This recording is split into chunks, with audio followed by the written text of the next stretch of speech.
ఓం శ్రీ గురుభ్యో నమః. కాల భైరవునికి నైవేద్యం. కాల భైరవునికి బుధవారం పూజ కలకండ అటుకుల పాయసాన్ని సమర్పిస్తే కాలభైరవుడు మహాశివుని 64 రూపాల్లో మహాజ్ఞాని అయిన రౌద్రమూర్తి.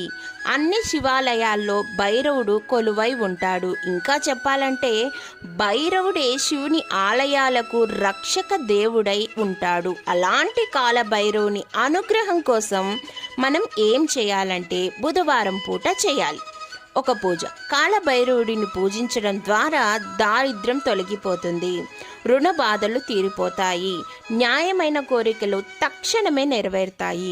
కోరిన కోరికలను నెరవేరేందుకు కాలానికి అనుగుణంగా మలిచే శక్తి కాలభైరవునికి ఉందంటున్నారు ఆధ్యాత్మిక పండితులు.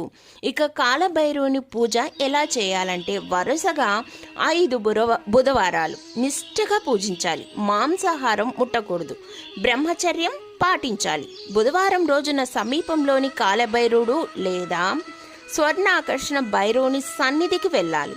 2 నేతి దీపాలను ఆలయంలో వెలిగించి 1/4 కేజీ డైమండ్ కలకండను సమర్పించుకోవాలి. తర్వాత కాలభైరవుని వద్దే కూర్చొని ప్రార్థన చేయాలి.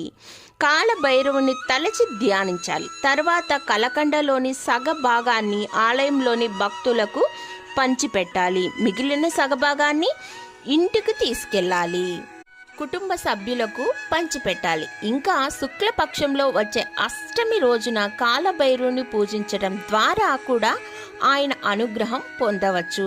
కాలభైరవునికి అటుకుల పాయసాన్ని నివేదన చేయడం ద్వారా అనుకున్న కార్యాలు దిగ్విజయంగా పూర్తవుతాయని ఆధ్యాత్మిక పండితులు సూచిస్తున్నారు. సర్వే జన సుఖినో భవంతు.